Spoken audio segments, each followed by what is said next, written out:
Soy Pedro Aznar y acepté la invitación de Médicos por Naturaleza porque tengo algo importante que decirte. La sangre es un producto imposible de fabricar fuera de nuestro cuerpo y no hay nada que la reemplace. Por eso es importante donarla. Dona sangre. Es una forma de dar vida.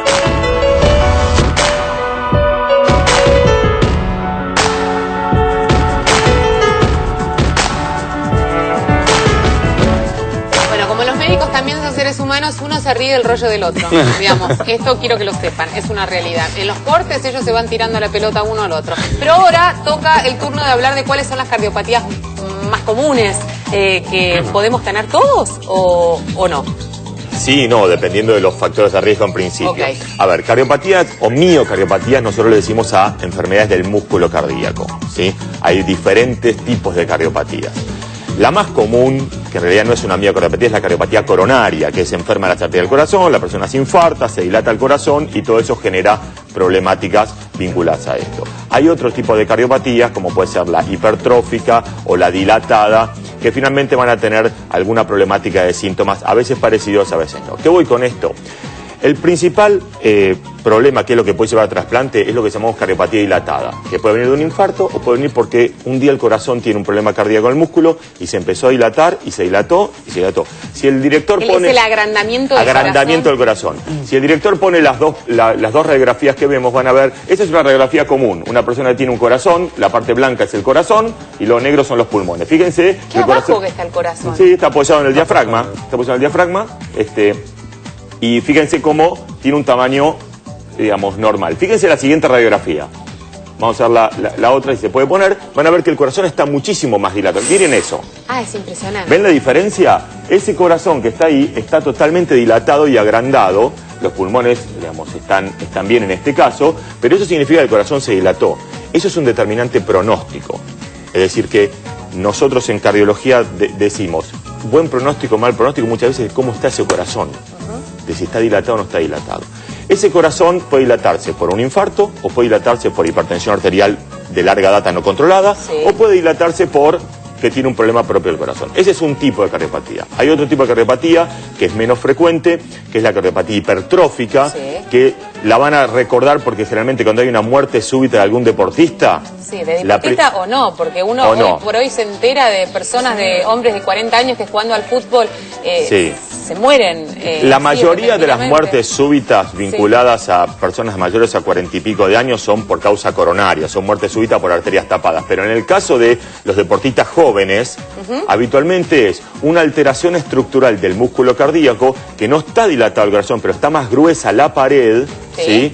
La persona no tiene hipertensión y eso le puede generar una muerte súbita. Esto es importante, ¿por qué? Porque esto, haciendo controles y haciendo una ecografía cardíaca y viendo cómo está ese corazón, se pueden hacer tratamientos específicos y prevenir los problemas. Tenemos mensajes, Roberto, escuchamos. Así es. Juan pregunta cuál es la diferencia de síntomas entre el soplo, el infarto, el síndrome cardíaco y la muerte súbita.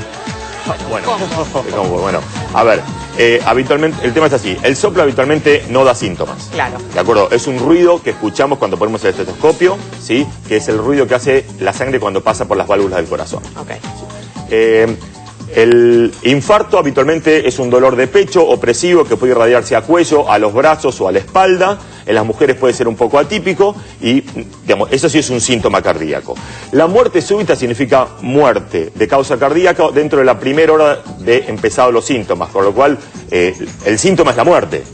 ¿De acuerdo? O sea, no es que hay un síntoma. No podemos prevenir. Puede haber dolor de pecho previo dentro y eso termina con una muerte súbita. Y eso son la diferencia de los síntomas. ¿De acuerdo? El síndrome cardíaco que dijeron no existe como término síndrome cardíaco. Perfecto. Bueno, otro mensaje. Susana de Temperley se infartó a los 42 años, tenía hipertensión nada más. Sus hijos tenían en ese momento 2 y 5 años. En ella el factor fue hereditario por su papá. Ahora tiene 47 años y está controlada. Además, se le secó el stent en la descendente anterior. Quiere saber qué probabilidad tiene de vida. Ok, vamos por parte. Mujer, 42 años, con infarto, raro. O sea, bueno, no pero la hipertensión es un factor de riesgo. Tiene antecedentes familiares, tiene hipertensión arterial. Igual es raro. O sea, hay que ver si no era fumadora. Si no era fumadora, hay que investigar algunas cosas más. Independientemente de eso de que el stent no se seca. Digamos, si el stent se pone, puede volver a estrecharse la arteria o no estrecharse la arteria. Es importante que ella, si se cuida y su corazón está sano, en general, porque aparentemente haber tenido un infarto y en ese momento le pusieron un stent, o no, capaz que solamente le pusieron un stent por una angioplastia, tiene muy buenas probabilidades de vida sin problemas. Lo que tiene que hacer es controlarse, ir al médico, tener los factores de riesgo completamente controlados, el colesterol bajo, la presión controlada, no tener diabetes, hacer mucho ejercicio, comer sano, y con eso seguramente va a tener una calidad de vida totalmente normal. No pienses en la probabilidad de vida, haz las cosas bien y pensá en vivir, ¿no? Exactamente. Totalmente. Que estoy aprendiendo tanto. Me está saliendo bueno. Está la doctora aquí con nosotros, ella se llama Soraya Kervalle, ¿así se dice? Kervalle. Bueno, es cardióloga y vamos a hablar de la instancia previa y la posterior a una operación cardíaca. Doctora, ¿cómo le va? ¿Bien? Muy bien, muchas gracias. Bueno, ¿por qué uno le tiene tanto miedo? El corazón pareciera ser como lo más importante a nivel orgánico de nuestro cuerpo, ¿no? Una operación del corazón afecta mucho al paciente. No sé si tanto por la gravedad de la operación, sino por todo lo que significa, ¿no?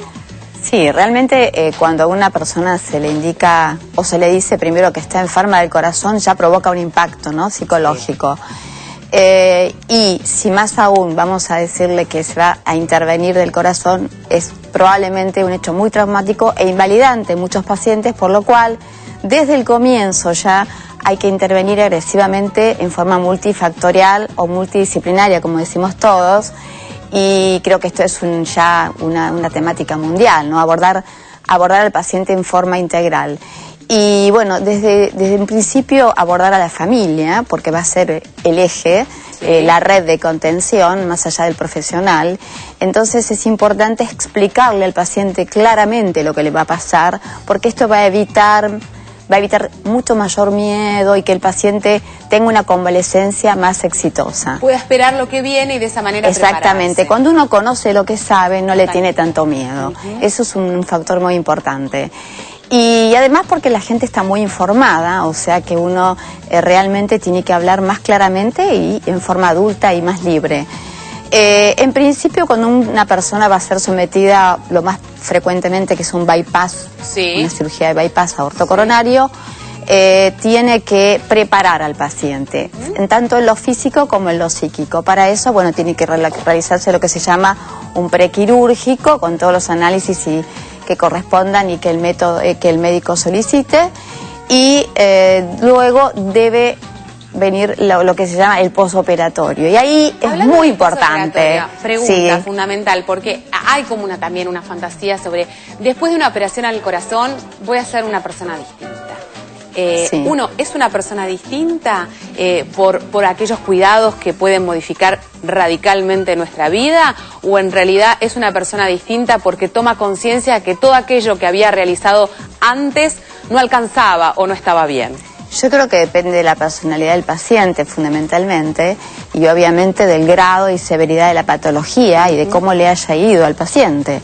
Pero en general yo creo que hay un cambio, y este cambio hay que capitalizarlo, que es lo que uno siempre trata de transmitirle al paciente en forma positiva. Y muchas veces esto logra un efecto multiplicador en los que lo rodean. O sea, la familia toma conciencia, entonces muchos familiares que no se saben enfermos del corazón comienzan a hacerse un chequeo, de manera que comienza lo que se llama una prevención en equipo, con lo cual es importante porque a partir de ahí el paciente va a estar apoyado en toda la convalecencia y en los cuidados posoperatorios. Fundamental entender que es un desafío mundial y una problemática esto de que lo que se llama prevención secundaria. Hasta ahora hablábamos de la prevención primaria, que es no debemos enfermarnos y cómo debemos cuidar nuestro corazón para que no se enferme. Ahora viene lo secundario, y esto tiene que incluir diferentes medidas porque tiene una implicancia a corto plazo, que es tratar de que ese paciente que se opera se inserte en la vida cotidiana lo mejor posible, vuelva a su trabajo. Claro. Y a mediano y largo plazo corrija sus factores de riesgo, que todos hablaron también, y también no revertir, pero por lo menos estacionar o disminuir el proceso de la enfermedad. Entonces esto va a tener indicadores, va a tener un impacto positivo en lo que se llama la sobrevida y la calidad de vida, y esto tiene impacto en los indicadores de salud y en la sociedad, hasta a nivel económico, diríamos así. Por eso es tan importante invertir en educación. Creo que eso es lo más importante, porque todo se basa en eso.